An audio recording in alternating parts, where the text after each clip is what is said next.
agréable d'être ici cet après-midi pour participer au lancement de la plateforme de formation gratuite en ligne sur le partenariat public-privé. Je pense que c'est un moment ou une occasion de démocratisation de l'outil PPP. Je voudrais d'ailleurs à cet égard rappeler le lancement récent de la boîte à outils, un des projets que le PIAF a appuyé au Sénégal pour 490 000 dollars US. Et cette initiative première du genre dans la zone Afrique francophone n'aurait donc pas pu aboutir sans cet appui-là. Aujourd'hui, en mettant en place cette interface de formation en langue française, après la réussite retentissante de la phase en anglais, la Banque inaugure une nouvelle ère de partage des connaissances et de vulgarisation des PPP. Elle contribue ce faisant au renforcement de capacités des acteurs publics, des acteurs privés et de la société civile, en même temps qu'elle jette les bases, de notre point de vue, d'un contrôle citoyen plus strict des procédures de passation des conventions de partenariat. Ce contrôle citoyen est plus que primordial dans le contexte de mise en œuvre du plan Sénégal émergent, qui induit une utilisation récurrente de cet outil-là. En effet, le Sénégal recèle un potentiel important de projets en PPP, tant au niveau des administrations centrales que des administrations décentralisées. Ces opportunités ne pourront être saisies efficacement que lorsque, de notre point de vue, les autorités contractantes auront acquis les capacités nécessaires. Et ces capacités-là, nous aurons l'occasion, je pense, de les implanter pendant ce cours avec la transmission de connaissances théoriques, mais surtout d'outils en termes de connaissances juridiques et en termes également d'outils financiers appropriés pour une meilleure négociation. Je crois qu'on l'a signalé tout à l'heure, il y a quelque part des déséquilibres importants en termes de capacité de négociation, d'une part entre le secteur privé et le secteur public, mais même d'autre part entre différentes autorités contractantes. C'est l'occasion pour nous d'insister, ou en tout cas d'apprécier le contenu dans les modules qui nous seront présentés pendant ce cours. J'apprécie d'autant plus cette formation qu'elle n'est pas seulement ouverte à des élites ou à des praticiens des partenariats publics-privés, mais qu'elle offre aussi son accessibilité au grand public. Et on sait bien, et ça a été dit pendant les différentes présentations, que les PPP, c'est une matière complexe. Et c'est par peut-être ceux qui les manipulent le moins qu'arrive la désinformation en général. Et c'est pour nous une bonne opportunité de vulgariser et de lutter contre cela. Une autre raison pour moi d'être présente et de m'intéresser particulièrement à cette cérémonie de lancement, c'est que le Sénégal est cité et l'exemple de l'autoroute à péage va être présenté. Mais il y a ici d'autres opportunités sur les infrastructures sociales, dans l'université, dans la santé, dans le transport. Il y a un certain nombre de cas d'opportunités qui sont donnés avec peut-être des facteurs de ralentissement et mettre à la disposition des différentes catégories d'acteurs les moyens de bien connaître cet instrument-là est une façon très probablement de gagner de l'efficacité. Évidemment, c'est pour moi, toutes ces raisons-là sont pour moi des raisons de faire connaître, de vulgariser, de faire savoir le cours. Il y a déjà une bonne participation, je pense, des Sénégalais, mais d'ici au 18, ce sera encore l'occasion d'inscrire davantage, de s'inscrire davantage pour ce cours-là. Et c'est pourquoi nous avons mis d'ailleurs, nous, cette information sur le site des PPP, www.ppp.gouv.sn. C'est un site que nous avions mis lorsque nous organisions ici en mai 2015 la première édition du forum sur les partenariats publics-privés, qui a connu un moment important de vulgarisation d'abord de la loi de partenariat, mais ensuite du portefeuille de projets, initialement de 18, monté à 32 par la suite, ce qui démontre l'intérêt des autorités contractantes.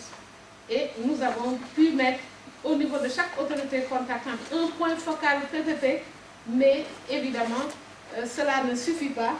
Le cours que nous avons maintenant va permettre qu'on avance davantage, qu'on renforce davantage les capacités de toutes les catégories d'acteurs, et c'est ça qui va permettre plus d'efficacité, qui va permettre plus de confiance, en même temps que nous continuerons de travailler sur l'attractivité du pays en matière, évidemment, d'environnement des affaires. Mais nous pensons que nous aurons l'occasion de revenir sur ces questions. Je voudrais en tout cas remercier le groupe de la Banque mondiale, la Facilité africaine de soutien juridique, le PIF, évidemment, la BAD, pour l'accompagnement au quotidien dont mon département bénéficie, Madame la Directrice. Merci à tous les organisateurs de cet événement. Je vais passer rapidement à quelques points. Ce qu'on était déjà dit, c'était l'importance des PPP pour le développement de l'infrastructure en Afrique.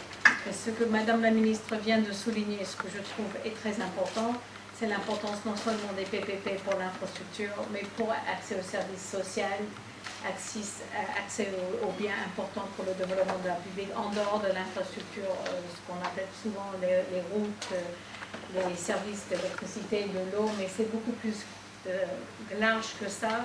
Ce concept, c'est utile, ça peut être beaucoup plus utile. Le point qui est pour moi très important de souligner, c'est que souvent on parle de l'importance de la capacité dans les pays pour les PPP, on parle aussi du cadre réglementaire qui est très important. Ce cours est en train de fermer le gap en ce qui concerne capacité, mais ce qui est aussi très important, on parle souvent aussi du climat d'investissement et l'importance que ça peut avoir pour attirer les PPP. Mais je voudrais dire qu'en ce moment, on est en train d'étendre un peu l'outil pour essayer de l'appliquer dans les pays les plus fragiles. Pas des pays comme le Sénégal, mais d'autres pays qui ont des défis beaucoup plus importants.